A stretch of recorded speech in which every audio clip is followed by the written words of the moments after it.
Hello, everyone, and welcome to the Jen Marples Show. Today, I have a most beautiful and glowing, fabulous guest, and her name is Sand Symes. And you heard it here first. Sand is the bona fide first medicine woman that I've ever had on the show, and she's going to blow your mind. She's also a shamanic practitioner, spiritual mentor, and she's dedicated to empowering women on their journey from limitation to liberation. And I just love this. Sand is a gift, and I have the honor of being in a group with her, and I have experienced her magic and just being in her presence. So, it was immediate. I knew immediately once I met her, I had to have her on the show to bring her wisdom and expertise and guidance and light to all of you. So just buckle up and get ready, ladies, because we are going to get into it today. But Sand, welcome to the show. I'm so happy that you're here with us today. I am thrilled to be here, Jen. One sister to another. Thank you so much for having me here as another remarkable woman that is doing fantastic work on this planet with other women. Really, really happy to be here. Thank you. Oh, thank you for saying that. You're so amazing. So, how does one get to be a modern medicine woman, Sand? You've got to take us through your history because we were talking before we started recording about what she does isn't a major in college. It's not on the course description, but it's so needed in this world because you've heard me talk ad nauseum about the most important thing that we can do as women in midlife is heal ourselves and just get back to ourselves and get clarity on who we are.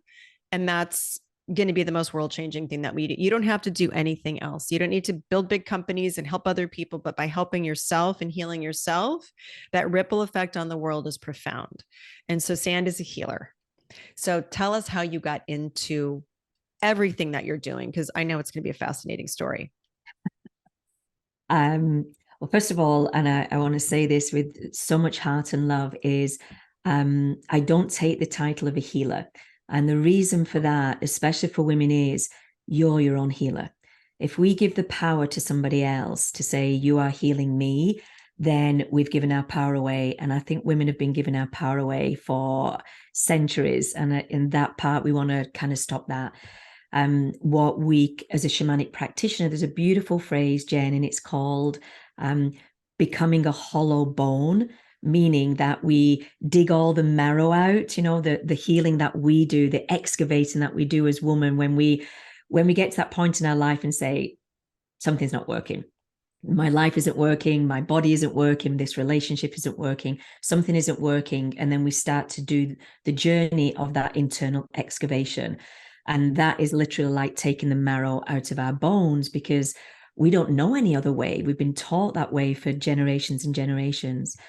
And I hear the word healer a lot, and women and clients have called me a healer. And I'm very, very, very passionate and quick to say, oh, sweetheart, I didn't heal anything.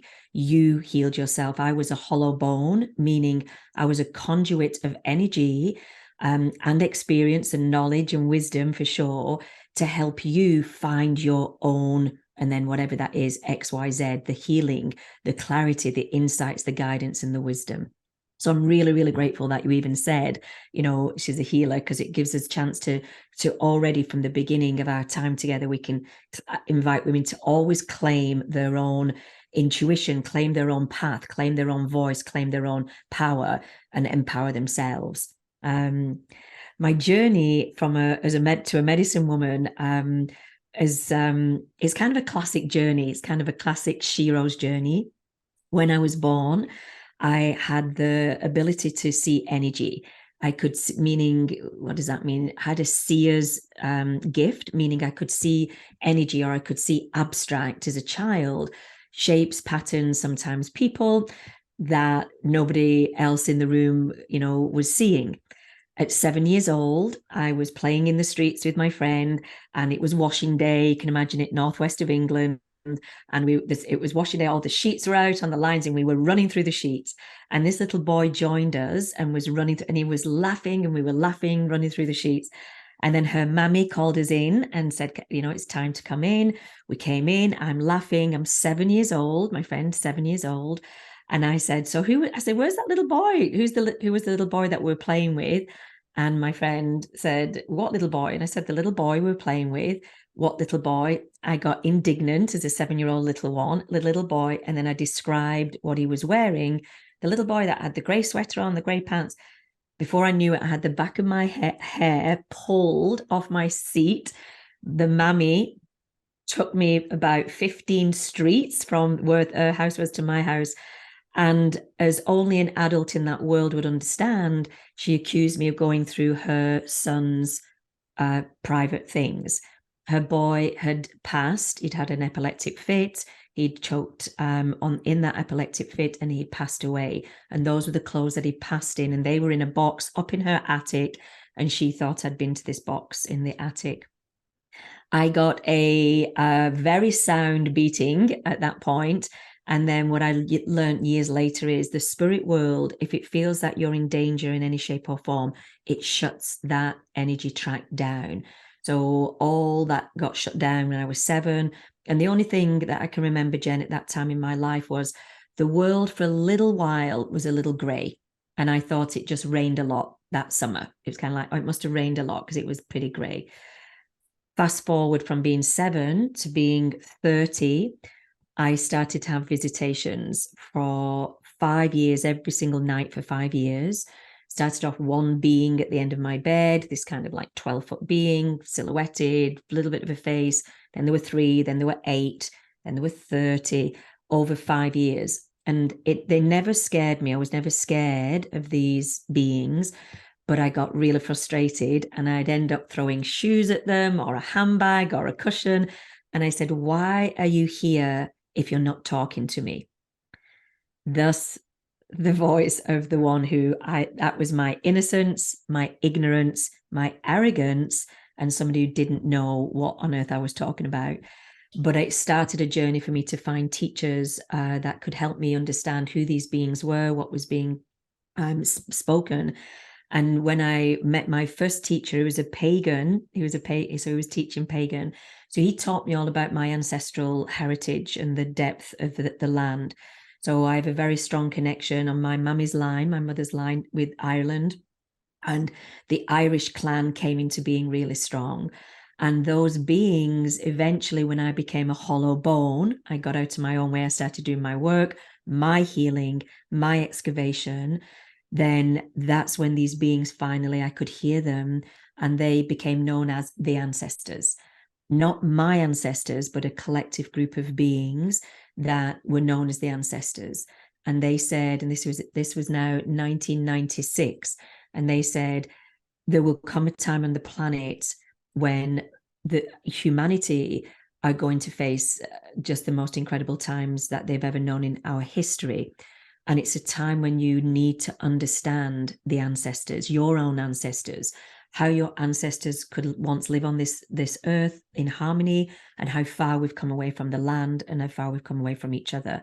And the more that we can look back into our ancestral line, we'll see some of our patterns, our wounds, through not just our biogenetical field, which is, you've got your dad's eyes, your mother's hair, but the epigenetical field that we exist in, meaning, and not many of us have escaped, Jen, on this planet.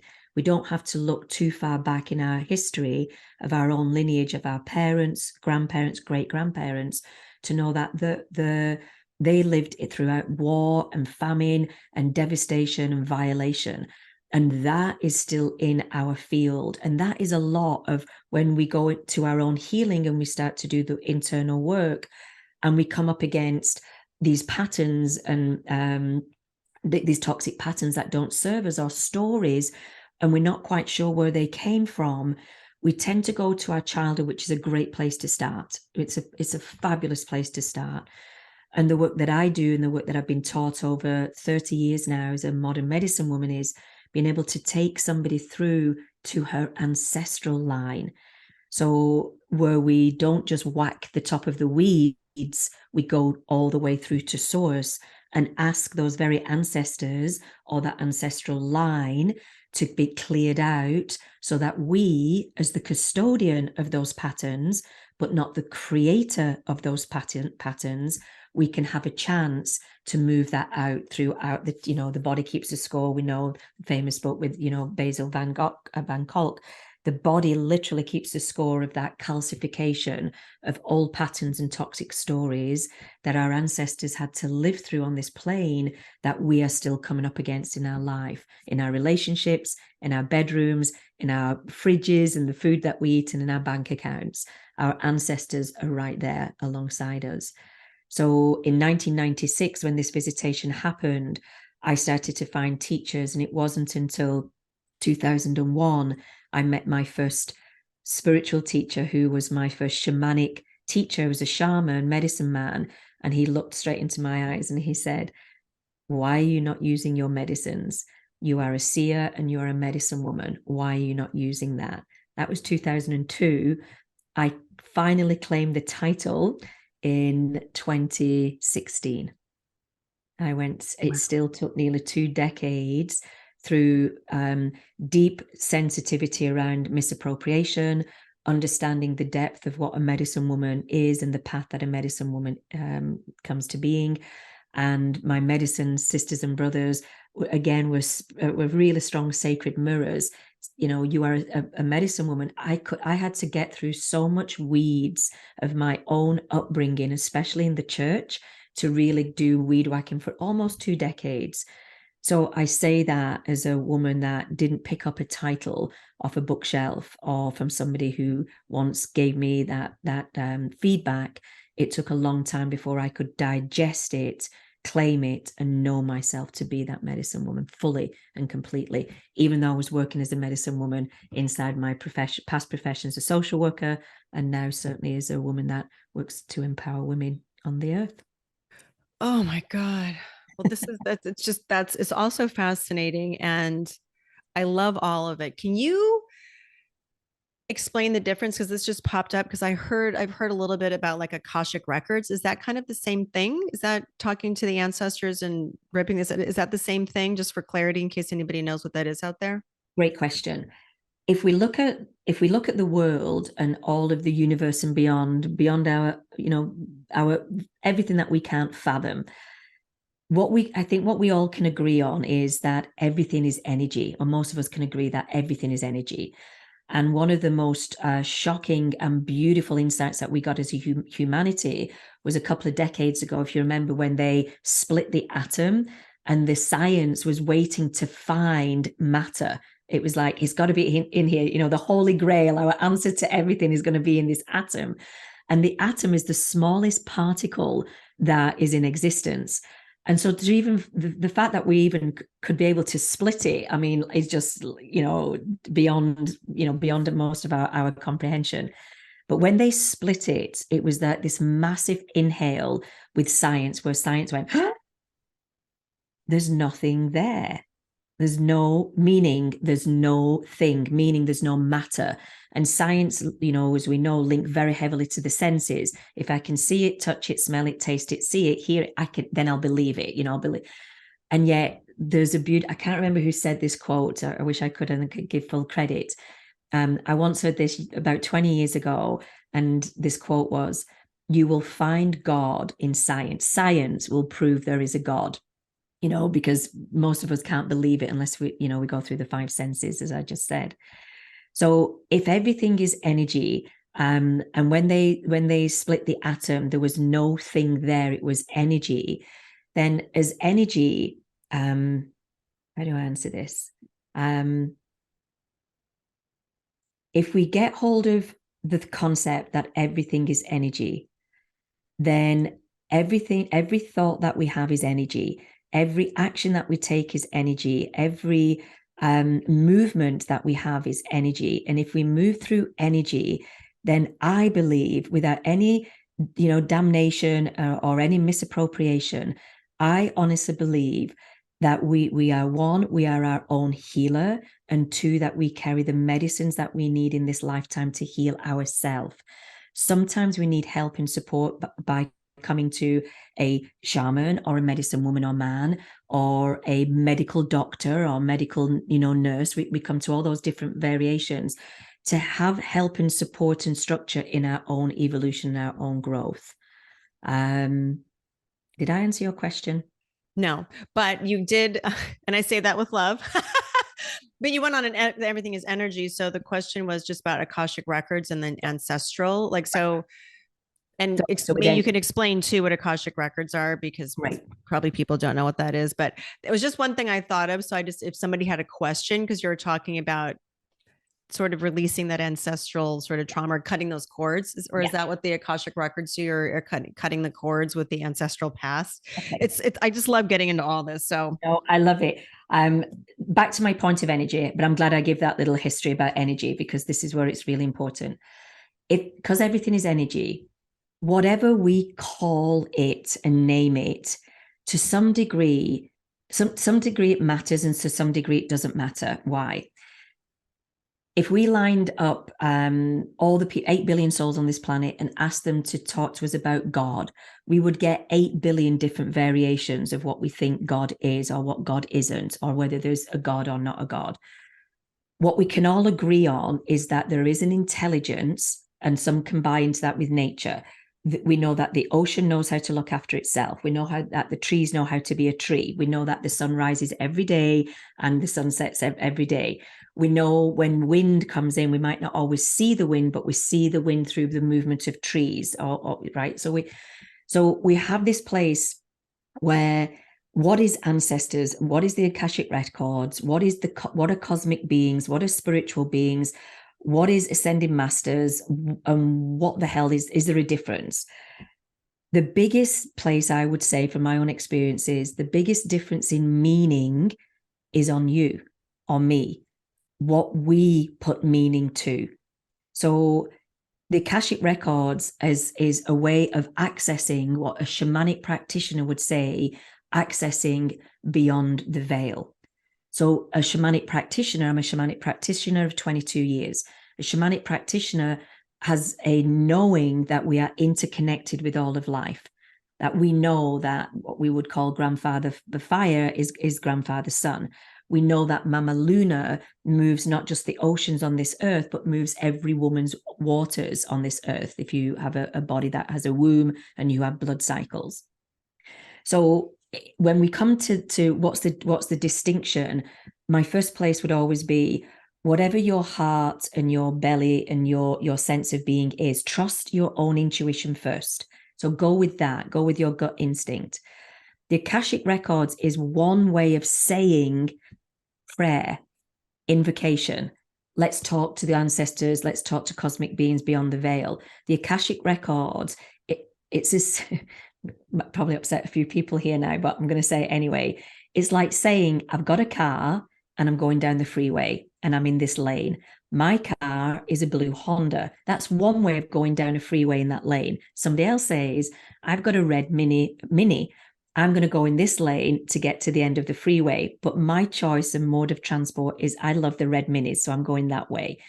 It's the same way to open the field of this infinite intelligence that nobody can call the same name. Some call it God, some call it Allah, some call it Buddha, some call it the divine mother, life itself, all of the different names that we tap into, Jen, an existence that somehow we know is bigger than us. So if ancestors get a resonance in the field, so I say ancestors, that's a word, it's got an energetic frequency to it. If that frequency touches another soul and they say, I really want to hear what this woman's got to say because I'm really curious about my own ancestors, there's a resonance of energies that are in the room. So we can speak more powerfully into that. Somebody else might shut it down quite rightly and say, I don't want to speak to my ancestors. I had some horrible experiences with my direct ancestors. I don't want to hear anymore. So they'll shut it down. Doesn't matter what I'm going to say about it, they'll shut it down. But they could go to Akashic records and they'll find God and intelligence, their past lives through an Akashic record, meaning I know there's something bigger on this planet than me. And that's how they'll open a door. And I do want to say this as well, especially when we talk about ancestors. For some of our sisters and brothers on this earth that didn't know their birth parents, tends to be a question, can I still access my birth ancestors? And the answer to that is yes. The same way that we would do if we know who our birth ancestors are. And I'm going to give a few little tips and tricks about that when you ask me of how to access our ancestors. Well, this is also fascinating, and y'all just buckle up because we're going to get deep in here because we haven't had anyone like Sand on the show yet, and I want to go in because I want to understand a couple different things. And so, well, let me back up. So, Sand and I were both in the desert together at a retreat, and she opened up our weekend retreat beautifully, and we tapped into what you referred to as like your medicines. So explain to us what that is. Is that just our internal superpower? Is that the thing? And I know for myself personally, when I sat with that question, quiet, away from everything in the desert, the thing that's always it was the thing that's always been there. And so it just came to the surface. And so I love how you like the medicine. So it's really your gift, right? So when you refer to medicines, it's like your gift. It's like that God-given gift that you have. But I know I've done a lot of work and I happen to put myself into a place where I could access it. Is finding our medicine, like, is that a hard thing to do? Or do we come in at different levels? Because I know you work with women to tap into that. And I'm certain that it's one of the most important things we can do is actually figure out like why we're here. And I'm all about that. So just sort of take us through like what that journey is, and can everyone access their medicine? Yes. Resounding, full-bodied yes. And I'm going to leave you with a couple of little ways that your audience can tap into or start that journey to tap into what are my medicines. I didn't even know I had medicines. As a shamanic practitioner, as I said, for 22 years, part of my healing, Jen, has been through plant medicine. I've sat in over 100 plant medicine journeys. I've also had talk therapy. I've done EMDR. I've done EFT. I have acupuncture every week. I move my body. I do Pilates. I'm right across the board. I access the Akashic records. I've sat with gurus in an Indian faith. I've sat with high priestesses. I've worked in Tantra. I've worked in so many, right across the board, right? Why do I say that? It's almost like I say that because you don't have to. We don't have to do that. And I feel that now the wisdom keepers on the earth right now that had to do it that way at the seeking path, it doesn't have to be done like that anymore. It doesn't have to be done a rigorous 20 years of gruel to kind of get to the other side. And the reason I say that is I want to offer this wisdom that came to me about 14 years ago in a plant medicine ceremony. And I was asking the medicine, the intelligence of the plant, the intelligence of Pachamama. And of course, as a shamanic practitioner, Pachamama is a living, sentient being. She gives us everything that we need. And with her medicines, I was asking the question about finding my own gifts, what are my true gifts?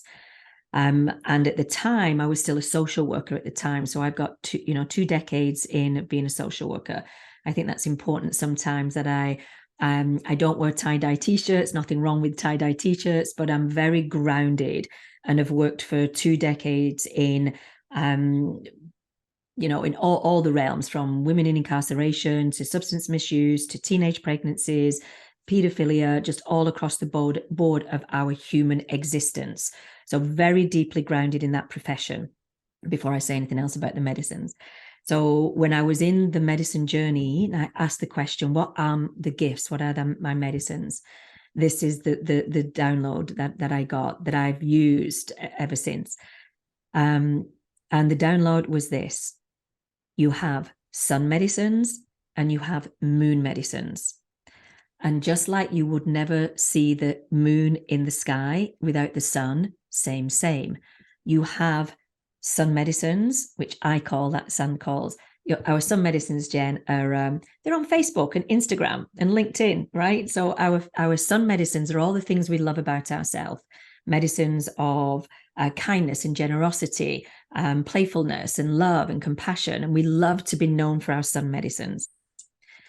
But we also have moon medicines, which the moon medicines live in the shadow. And those moon medicines are frustration, our judgment, our jealousy, our anger, all of those, right? So I say that because if we're looking at any point to the end of this podcast of, I just want to know what my superpower is, First of all, your superpower is knowing that you carry both.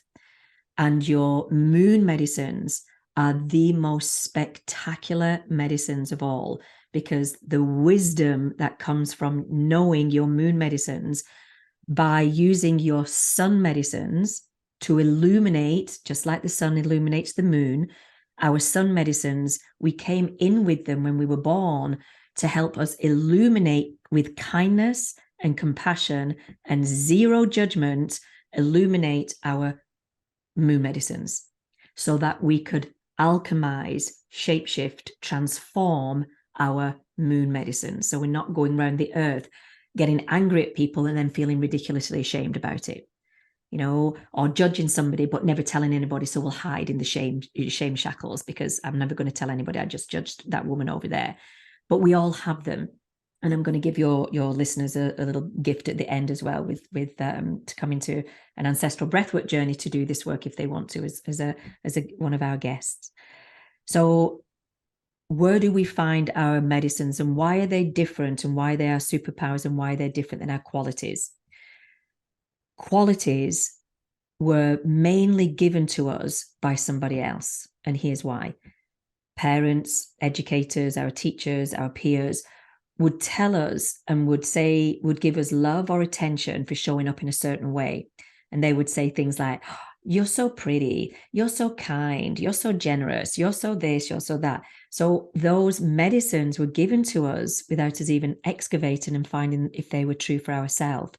And the ones that we loved, the ones that we got validated for, we started to cultivate those medicines thinking they were our medicines, but they might not be. But it's how we found love, how we found validation, how we found connection. So what I'm saying is your medicines, you came in, you were born with your medicines, sun and moon. And one of the ways, and we could offer this now to your listeners, Jen, is one of the best ways that you can find your medicines is finding, just as we did in the desert, is find a quiet moment and sit down and ask two questions. The first question is, what do people see in me that they tell me that they love about me, or they like about me, or they respect about me? That's one way that you'd start excavating your medicines.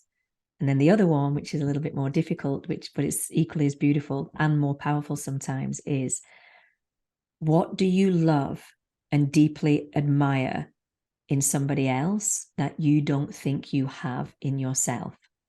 And you've just found a medicine that you never even knew you had. And here's why. A medicine can't see itself. Sorry, a medicine can only see itself. If you didn't carry the medicine, you wouldn't see it in somebody else. So if you love Oprah Winfrey for her compassion, but you don't think you're compassionate, that's no. I'm saying you couldn't see that. Medicine has acknowledged itself in you through somebody else. If you love somebody's courage or grit, that medicine inside of you has seen itself in other, and it's been activated inside of you. Wow, I've never heard that before. Is that in any way, shape, or form connected to why you get triggered by another person? Is that kind of the same thing? Like you see somebody, is that a different thing? Same thing. It's the same thing. You're on it. So back to the moon medicines, when we get triggered by somebody else, there's something that's unhealed inside of ourselves. So it could be, especially when it's a trigger, it could be a medicine that needs to be activated, a sun medicine needs to be activated to deal with the trigger inside of ourselves. Let me give you an example. So let's say I'm triggered by, I'm comparing myself to somebody else, right? Oh, that, I don't know, that woman has got an incredible, I'm going to be a bit, I don't know, let me go materialistic. She's got an incredible dress on, right? I wish I had her figure. I would look like that in that dress, right? So that's me comparing myself. I have a different body shape. I couldn't possibly look that gorgeous, glamorous, stunning, because I haven't got what she's got. So when we strip away the materialistic thing, what I'm doing is comparing and believing myself to be less than this beautiful woman. What I'm saying is, she's beautiful, she's sassy, she's great, she's got all of these qualities or medicines that I don't feel I've got in myself. But I've got a material viewpoint and I'm seeing it as a dress or a shape of body. So I'm not seeing it for what it really is. So we've got to go, if it's a materialistic something, we've got to excavate and go a little deeper. So when we go deeper, I'm saying that woman has got looks and sounds and moves on this planet the way I wish I could, but I can't. Well, then I've got to do some work on what is it inside of her that you're seeing that you're denying inside of yourself. What sun medicines can I use for myself to illuminate some shadow? So I'll pick up compassion and I'll think, okay, let me use my sun medicine of compassion to take a look inside of some of my shadows, because it's my shadow that's comparing, right? It's always our shadow that compares. I don't feel worthy enough. I'm not good enough. I'm not smart enough. I'm not beautiful enough, whatever it is. So I'm going to use one of my sun medicines to illuminate with kindness and go, oh, there's another medicine, compassion and kindness. Let me go inside and feel these things. Oh, and then where do I find, especially when you do a lot of ancestral work like I do? Oh, I found a part of me that's the little girl that never thought she was pretty, that had sisters that she believed were prettier than her, friends that she thought she was prettier than. Oh, so she's been activated. So then I take the wise version of Sand into that inquiry, find my 5-6-year-old little girl and start doing the work with her and saying, hey, you've been triggered. So what's happening here? Let's talk about this. And what I'm doing on a physiological point of view, I'm calming my nervous system down, calming my amygdala down in my brain that did get triggered, that sent my nervous system in a spin to tell me stories that aren't true, that have said, she's better than me, she's got this, I've not, she's got everything and I've not got this. So I'm comparing from a shadow place. But if I do the work of excavating, I'll always find a little girl part of me inside that was a memory. So again, then get the opportunity to excavate, do the work, excavate, and gently bring it and say to the little girl, what do you need right now, sweetheart? And talk to her like she's real, because she really is. And all of us are walking around on this planet with little girls driving cars, little boys driving cars. But if we take the chance to do the work, she can release the grip on my nervous system that holds everything into being. And I talk to her and say, what is it that you need to hear from me right now? And it's like, oh, honey, it's like, there's not a look how amazing that woman is. You're amazing. She's amazing. And look at her through the lens of her being amazing rather than better than, because then you're going to have to do some work with your shadow and your moon medicine. So the medicines come in so that we can do a soulful journey on this planet. Everything we need is inside us. One way of looking at that is the way I teach is you were born with it, all the sun medicines you need to do the work to go and face your shadow and your moon medicines. Because if you don't, you'll stay trapped in old stories and toxic patterns for the rest of your life. Oh my God. Well, I've always felt something similar, because I'll say something, if you're triggered, it's always, and you're saying this too, but it's, you have deeper, you're providing tools, but it's always a trigger. If you're triggered by somebody, I should say, it's a reflection on something that you need to work on or something that you want. So it's what you're saying, but going deeper, it's like using it as information and as an opportunity. Yeah. To finally attack that, because we can't keep going through life being triggered by every single person. At a certain point, you have to know everybody in the world can't be triggering you. It's got to be something inside of you. So you said 2 steps of like finding out what your medicines are. So it's the one of what everyone's told you, sort of that outside, right? And then there was the one of like what you see in other people that you think you can access, which means you actually have that. So once you have identified those 2 pieces, is there like then a next step? Is it journaling? Is it, how do you then go to that next step to figure it out? Great question. Journaling is a great way. Why do we want to journal? Journal is an embodied practice, like literally picking up your pen and writing. You're engaging this beautiful body, especially as woman. I want every woman on this planet to know, as many women as I can before I take my last breath, that we've got something under the chin called a body. And we have learned, again, back to what I was saying before, we have learned in childhood messages from parents, grandparents, peers, of how to disassociate and dislocate from this beautiful vehicle called a body. So anytime a woman can do any practice, it's an embodiment practice. I teach a lot of embodiment practices to come back to her body. Journaling is an embodied practice. So grab a pen, it sits, as I said, quietly, and you could do this exercise in literally 5 minutes, because I know every woman that's listening is busier than busy. So with 5 minutes, driving even to the kids to school, you can go, what do people like about me? And voice note it to yourself. Well, people are often telling me that I'm generous, or I'm kind, or I'm a good listener. Okay, I'll take those, I'll write those down. And then the other side of the exercise, what I see in others that I don't, first place to start is, who do I admire the most on this planet and why? That's a great question to start with that. So as you've got those written down on a piece of paper, or got them out of your mental mind, and they're written down, the journal prompts would be, how do I use these medicines? When at what time, when do I use these medicines? And then I'd start with like 3 to 5, don't overload yourself.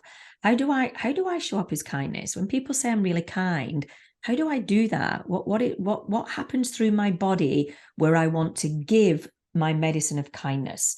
And so we're slowing it down, rather than, oh, people think I'm kind because I give really good birthday gifts. That's the end result of your medicine. That's the manifestation of your medicine.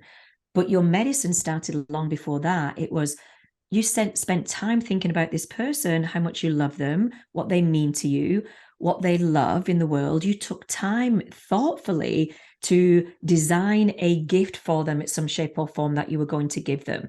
So cultivating that medicine and seeing it inside of your body way beyond the execution time is beautiful. And then here's the deeper work.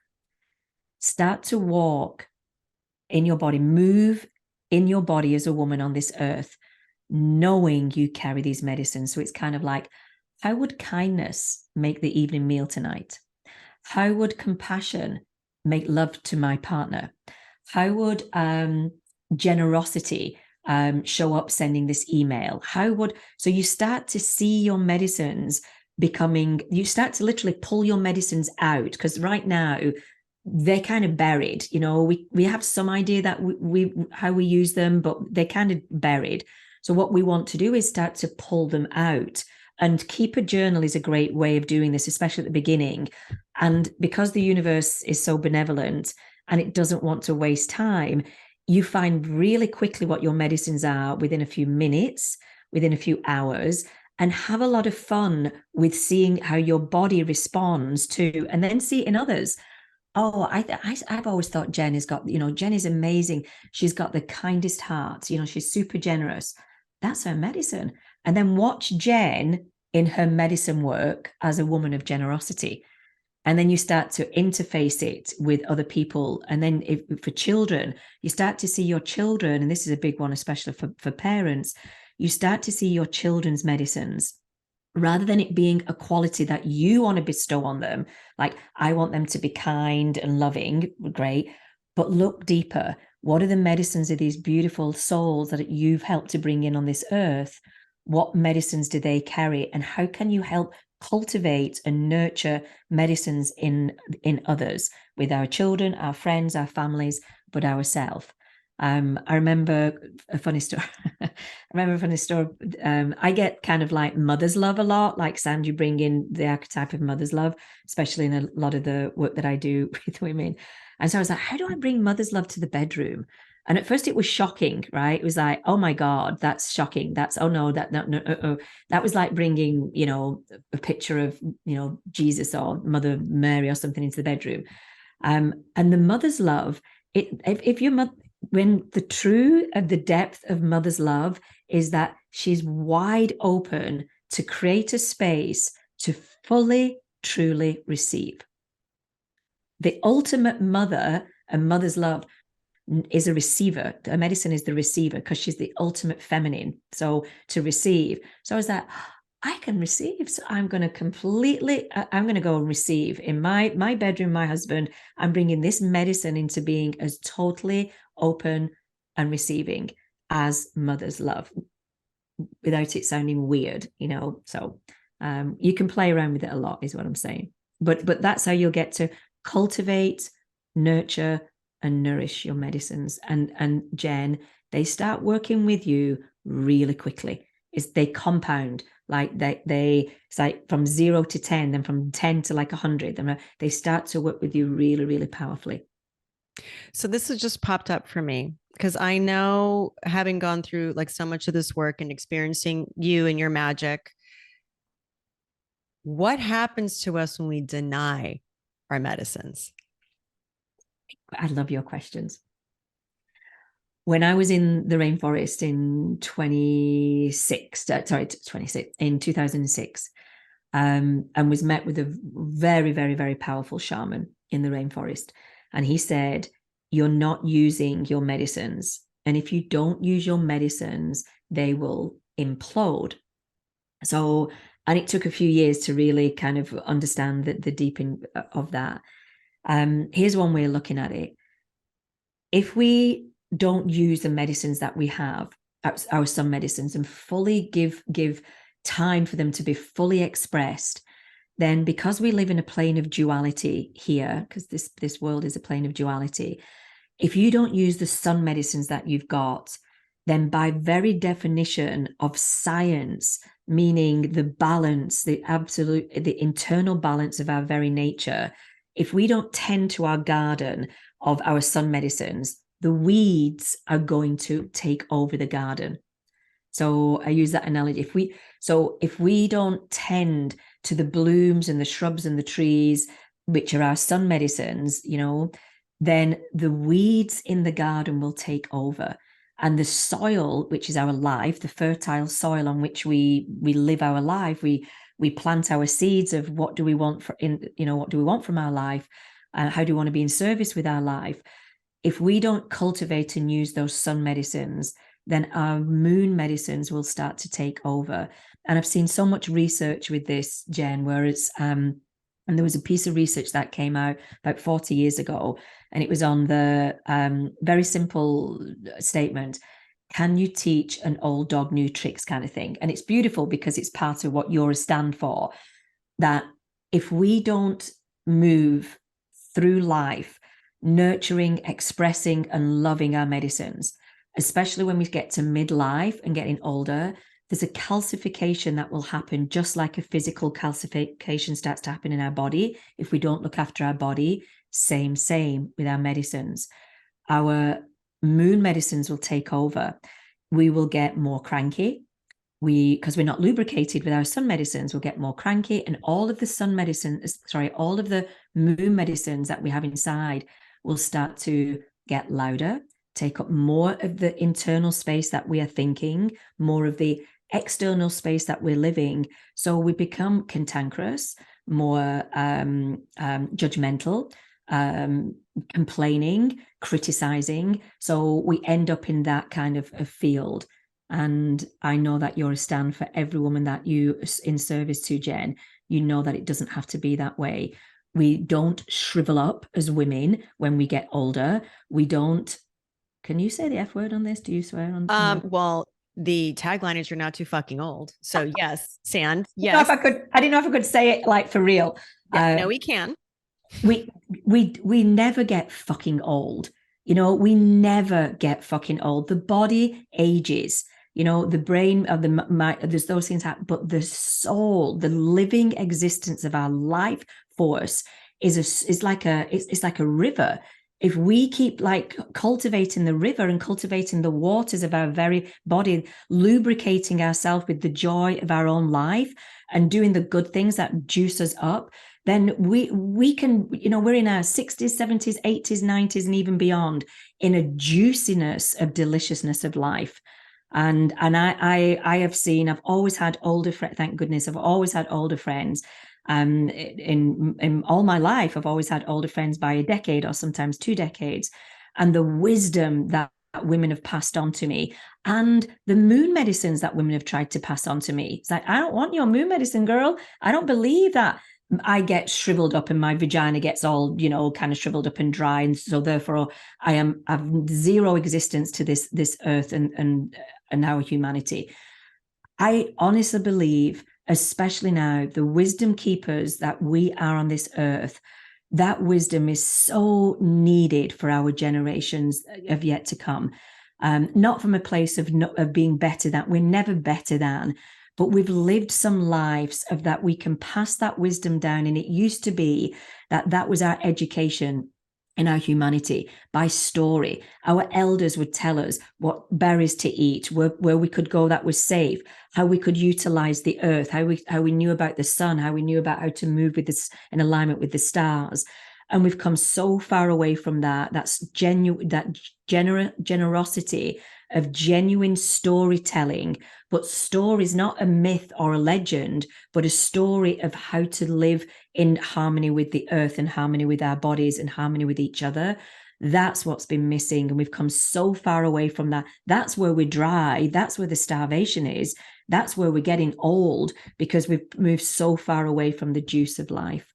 So as elders and women coming into their sage years, we have got wisdom that we would love to share with the younger generation. And they are also our teachers. I learned so much from the 20-year-olds, 30-year-olds, the bloody 10-year-olds, watching a 5-year-old dance, run across, a fountain in the water in the middle of a street. It's like, I'm going to do that. I'm going to completely run like a 5-year-old across this, this street, because the hose pipe is like in the, has moved on the street. So there is wisdom on both sides, but we're not too fucking old. And if we're not careful, we can end up feeling old because we're not understanding the absolute lubrication of these medicines that we carry inside. I don't think I've ever heard it described as the soul is the soul.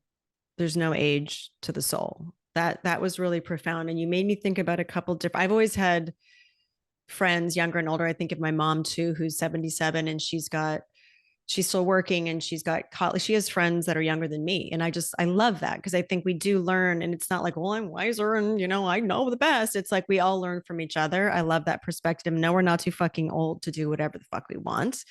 But I was thinking about just a recent interaction. I was at a bookstore. I was coming from yoga. I saw a friend having a meeting. I ran into to chat. We're like hugging and chatting and this and that. And I saw some women sitting there. They were older. They're like knitting at the store thing.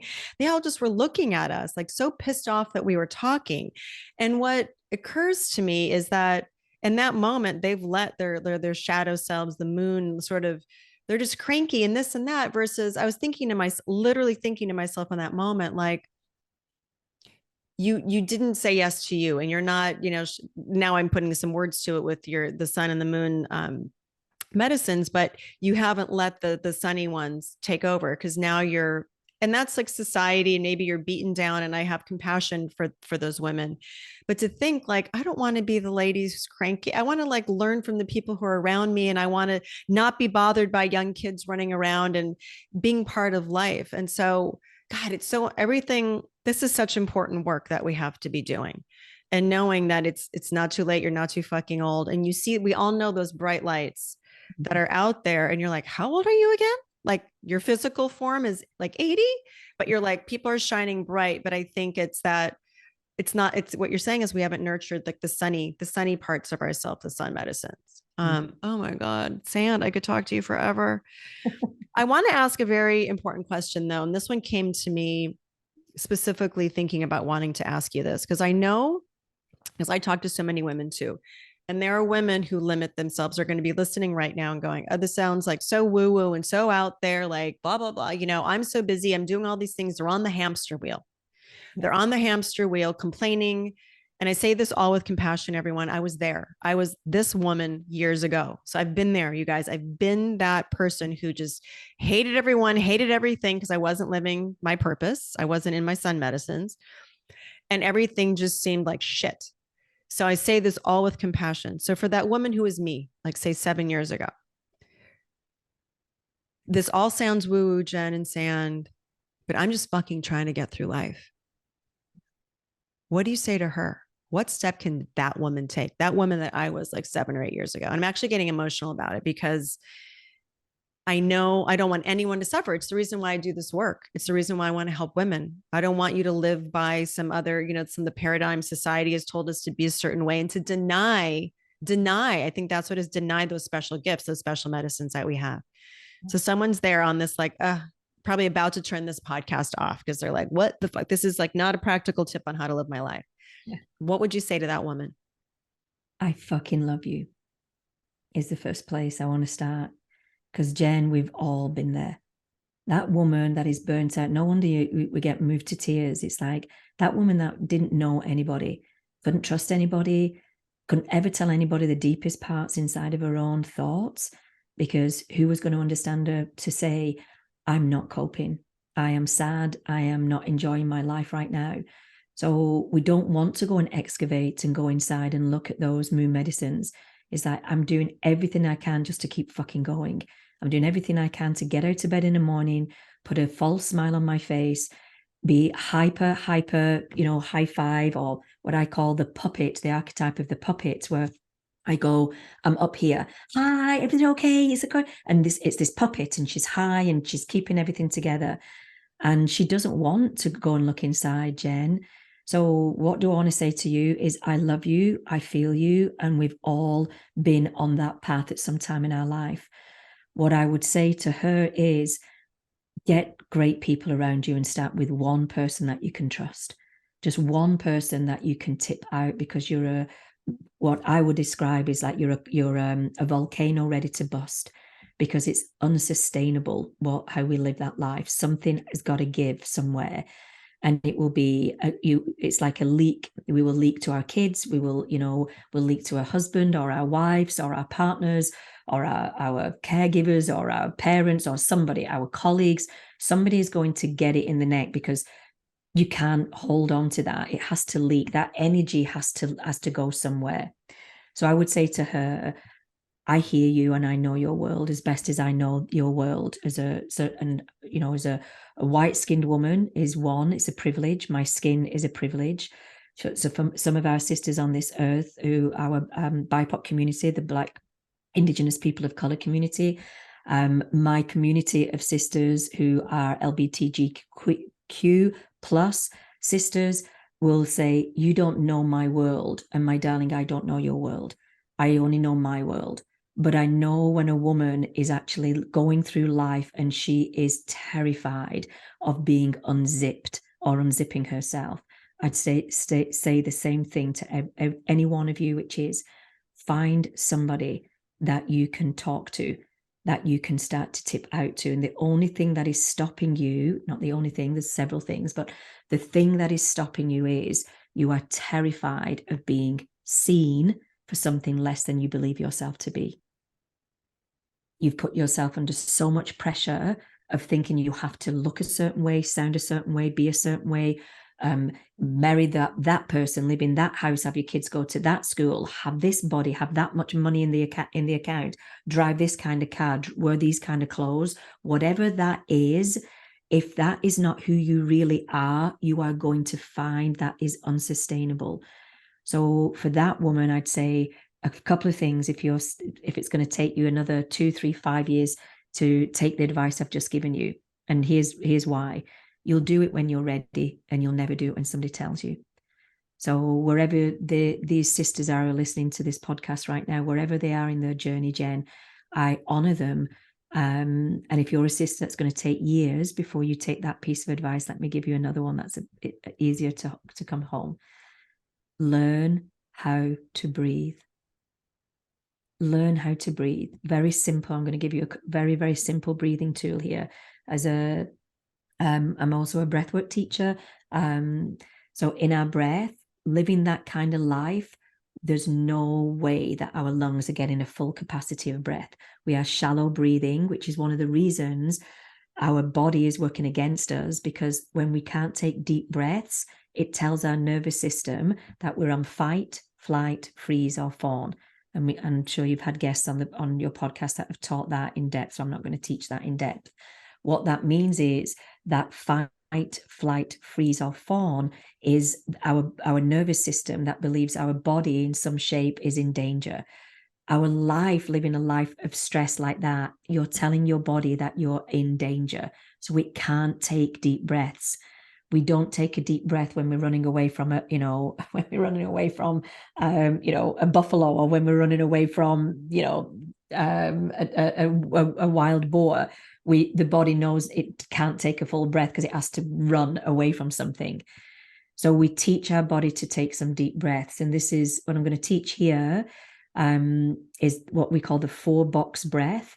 And the 4-box breath came out of actually Vietnam, the Vietnam War, when a lot of medicines weren't being able to get to the soldiers that were suffering major PTSD. And so they taught them how to breathe. And they did a 4-box breath with them. And a 4-box breath is, we inhale for the count of 4, hold it for a count of 4, exhale for a count of 4, hold it for a count of 4, and then back again, we inhale. So it sounds a little something like this, like a 2, 3, 4 with that inhale, hold, 2, 3, 4, exhale, 2, 3, 4, hold it, 2, 3, 4, inhale, 2, 3, 4, hold it, 2, 3, 4, and let it go. And it's like imagine it as like a box. If a woman tries to do that 4-box breath and she hyperventilates almost in doing it for the first or second time, that's a beautiful moment of going, holy shit, I can't breathe. I'm not breathing. If that's you, bring it all the way down to inhale through the nose for 4, and then exhale out of the mouth for 4. Inhale through the nose for 4, exhale out of the mouth for 4. Why? You're telling your nervous system, I'm safe. I'm okay. I'm safe. I'm okay. Anytime that the kids are late for school, you're late for an appointment, you've got 1,000 emails that haven't been read, you're thinking, stop, inhale for 4 through the nose, exhale for 4 through the mouth. If you did that 3 times, that inhale, exhale, which is 10 seconds, 12-second practice, do that 3 or 4 times a day, you'll start to train and re-educate your nervous system that you are safe living a very stressful life. That's one very simple way. Wow. God, I needed you 7 years ago. Me too, needed me. I need this now. We all need this now, because I think we do forget to breathe. And even having unpacked and done work, we can all default. I know, just for myself, just going anything. Yeah. And especially with kids, I mean, there's no control there. It's like someone's late. Oh my, all of our monkey minds go to the worst case scenario and all of that. So, oh my God, Sam, who knows we were going to get that breath work little mini course right now, because that's an amazing tool to take away that we can all use, I think, no matter where we are. But I'm so happy that you said that you've got to be ready to do the work when you are, because that was very much me. It was very much me. And you said those energy leaks that resulted for me personally, yelling at my kids, yelling at my husband. Yeah. Like, it wasn't pretty. Yeah. And that's why I have great compassion for whoever's listening, because again, I always tell it like it is, you guys. It's like, there's a lot of work. There's a lot of work to be done, that I've shared with you about. Sand has shared the stuff that she's gone through. No one has it all figured out. So just remember that no one has it all figured out. Mm-hmm. And always, and I love that, like, just reach out to that one person. Because I know when I was, just as a sidebar, because we're all by nature such giving human beings, like being women. When I was going through that whole crisis and couldn't breathe and couldn't get out of bed, I was still helping other people. I had a negative empty cup. Yeah. Yeah. And someone from the outside had to tell me that, like, who's got you? I mean, apart from my husband. And was like, no one. Yeah. I'm still trying to save the world. And I actually needed to save myself. Right. So I just want everyone to listen to that and take that to heart. You guys, when we started, and Sand and I said, I'm going to have questions. Let's see other time. But I know, just because Sand is such a special human being, that I don't even know when this podcast will end, because she's magic. And I think you're picking this up, and just a very compassionate, open-hearted human being. And this is It's no mistake things are happening when they do. It's no mistake that I've met you. It's no mistake that I'm having other conversations out there kind of about the same thing and showing up and being vulnerable and being open to receive. I just did my whole newsletter last weekend was about this whole thing about receiving, because that was just brought up to me. Like I still wasn't allowing myself to receive. None of us are, right? So I think we've got to open that up. So when you said that, I kind of got shivers. Um, God. Okay, everyone inhaling. Let's do some breathing.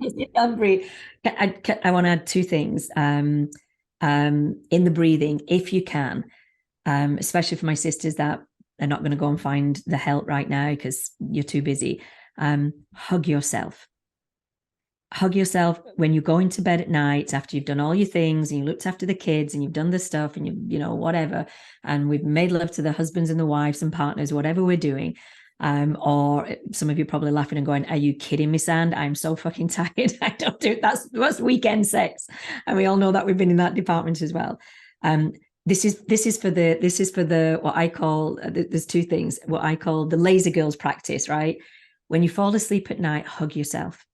Put a hand somewhere. If you lie on your back, place hands on your belly. If you're a side sleeper, give yourself a hug. However you sleep. Why? When you place your hands on your body, and I want you to say these words, and it's going to sound weird for some of you, but please trust me, stick with it. And I'd love you to tell Jen how, if you do this practice for a few days, what the impact it might have.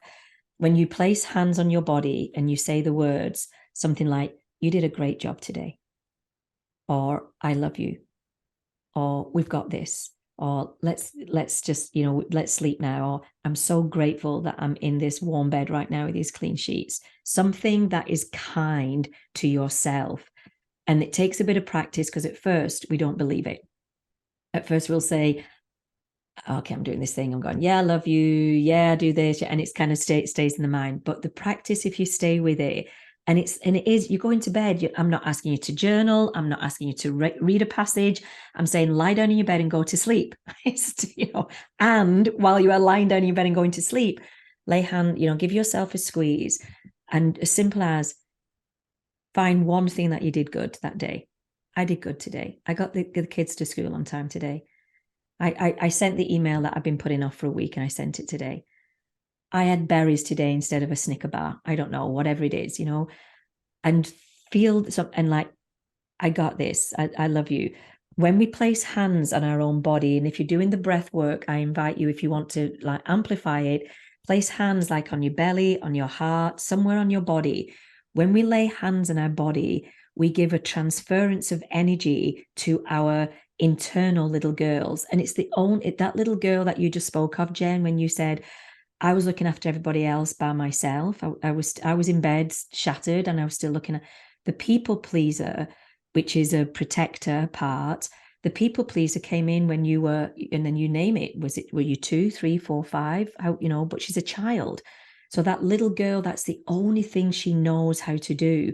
So, and she's now in an adult body. We're all in an adult body. Those little girl parts will be triggered. And those are old patterns that we got modeled from our parents or caregivers.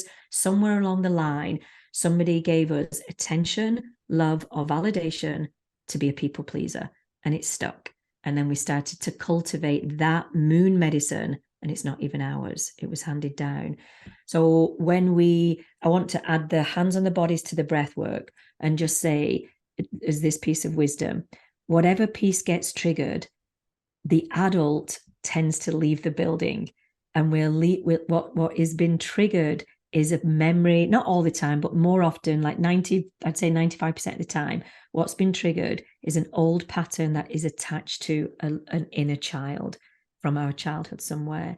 So that's when you fall asleep at night and you put hands on your body, you're actually saying to those inner parts of us, she actually acknowledged us tonight. You did a great job. And those parts are real. It might sound really woo-woo. It's like, what? I've got all these little girls inside of me. And it's like, well, kind of, you have. And if you don't believe me, read the book, The Body Keeps the Score, and then you kind of figure it out through the science of that. But when we give ourselves a hug, you're telling your nervous system, that is telling all the parts that normally get activated, she's acknowledged us, she's seen us, she's valued us, and she's saying thank you. It's a very powerful practice. Ooh, I'm going to try that. Yeah, definitely. I know my story. I know what gets triggered all the time. Yeah, perfectionism. I mean, I'm sure most of you guys listening, it's the perfectionism. And I've been told too, all those coping mechanisms that we've done, there was some childhood trauma. It doesn't have to, and there's varying degrees of things, but I know exactly why with my relationship with my father. I will spare, I've talked about it, but that's what gets activated. It's the little girl of I've got to be this certain way, and my pecking order in the family and the whole nine yards. It's like no one has to worry about her, but she's the one secretly falling apart because on the Yeah. outside she's got it all together. And that I've done a lot of work to get to the place I am today. But I think let's all hug ourselves tonight, everyone, and do our breath work. I think that is fantastic. And I'm going to actually tell my kids. Yeah. I'm going to even tell my kids to do that because that sounds like it's just breaking down. And I think what you're saying, Sam, too, is that we've been so programmed over the years, and the stuff that happened is that we feel like we have to achieve these big mountains and we have to do all these amazing things to be worthy. And I talk against this. It's like just by being you, you're worthy of being here and being loved. But there's still so much. I still know I still have more work to do in that regard. Because it's like the gold stars and the medals and the this and the that and the other. And it's like, and if I don't have that, will I be loved? Mhm. And that's a question I think we all need to ask ourselves, because there's a lot of stuff we all have in our past, like you're saying. But what a beautiful way to end your night, just giving yourself a hug and acknowledging that you did a great job. Yeah. And you guys all are doing a great fucking job. I mean, give me a break, because we all have 20,000 freaking jobs that we shouldn't have. So yes, know that you're all doing a great job. Oh my God, I could talk to you forever. I just want to ask you two final questions, because I know you'll have beautiful answers. What do you wish for women in midlife? In What's your midlife, greatest, yeah, what's your greatest wish for women in midlife? liberation. And then in what? Liberation from whatever is holding you back still, whatever that is for you. It's my deepest prayers. I know it's what I came on this earth to help and support women in, to be free, freed up, freed from, released from. Yeah. Oh, I love that. And what do you think the best thing is about being in midlife? Being so free. I think the best, yeah, okay, let me say it better. The wisdom that I can see for the journey that I've had, nothing has been wasted. All of my fuck ups, all of my spectacular so-called mistakes, all of the dark nights of the soul, the everything that the where my life went this way and I thought it was going to go that way, all of the different shape shifting, what I call shape shifting of change in a woman's life, brings us to this very moment here. And as a woman in midlife, I feel seriously, Jen, eternally grateful. One, to be in a woman's body. I'm so grateful that I'm in a female body in this lifetime, that I'm here in a female body. And I have got the privilege of looking back on my 59 years of being on existence right now. And I know I've probably lived more than I'm going to live at 59, probably. Who knows? I have no idea, but probably higher probability that I've lived more than I'm going to live. And that is juicy to me. It's like, wow, how can I take the wisdom from the 59 years I've had and pour that wisdom in the rest of my life? I've got the rest of my life to use the wisdom. I didn't know I had wisdom in 20s and 30s and 40s, but towards the end of my 50s, I'm like, holy shit, this wisdom. So I think I think being what we call middle, and who said it's midlife anyway? It's like, it's like this place, but yeah, that eternally grateful and use the wisdom that I've earned Oh, and tip it into the next chapter of my life. God, I love that. Oh, I love that. All right. You got to finish the sentence because everybody does. I'm not too fucking old, too. You knew it was coming. I actually didn't, and I read your thing. I'm like, okay, what do I didn't get this one. I've just gone kaleidoscope, and it was so funny. I was like, I'm not too old to fuck was the first thing that came into not too old to have 4 ice creams in 4 different flavors of ice cream. I'm not too old. I went into this kaleidoscope of all these different places. And of course, my there's a little girl that's going, oh, you didn't answer that right. You should have left a more profound answer. But I'll stay with that one. I'm not too old to fuck with life, to play with her, to be lubricated by her, to find the deliciousness. I'm not too old to live the best fucking. That's what it is. I'm not too old to live the best fucking years of my life. Oh yeah, honey. That's what that's It. Sometimes it takes like some people get like an immediate hit. yeah. And other times it like there's a couple things because there's a little like I'm not too old to do this, Yeah. that, and the other because it's like because you're not. Yeah. So a lot of things pop up. But I love where we landed on that one. Yeah, Amazing. Beautiful Sand. You have been just a gift to me and to my audience today, my listeners. I know everyone's going to walk away. Ladies, do your breath work and hug yourself. If you do nothing else, please do those two things. But if you want to connect with Sand, you are going to tell us, Sand, right now, like where we can find you, support you, get more information about all the wonderful things that you provide. Tell us all the deets. Okay, thank you. You can find me through my name, Sand Symes, Symes, Sand Symes. I've yet to come across another Sand Symes on the internet, so I think right now I'm the only one, which is pretty interesting. So you can find me on my website with my name. I do want to offer your audience, Jen, an opportunity to come and do some ancestral breath work with me, where I can teach you a particular breathwork technique and come as our guest. So I'm going to give you a code to drop into your show notes. Great, so fabulous. Thank you. Your gals can be with me in that. And don't get scared by ancestors. Ancestors aren't ghosts. Ancestors aren't, it's not like that. So sometimes people can get a little bit scared. And I use the word healed and ancient ancestors. We have got ancient ancestors from thousands of years ago that have got so much wisdom that I want to share with you. So that breath work can be very insightful and very powerful for a lot of women. So you get to come to me with there. I have a retreat for women happening in the middle of September where some of our sisters come and do some deep, beautiful work in the sun and moon medicines. But you'll find everything that I'm offering online on my website. And awesome. They can find me on Instagram, find my name, Instagram, Facebook. And I'd love to hear if they have any questions. I'd love to answer those questions if they had any. I love it. We're going to link all of that in the show notes. And thank you for your generous offer. So everyone take advantage, please. I think you can see what a beautiful soul this woman is and how I've got so much more work to do, Sand. But it's exciting. I think it's exciting. And I think, well, let's leave that with everybody. It's to not be afraid of it. And it is sometimes scary to walk through the fire and the flames to get to the other side. But I know, and there's no like end destination.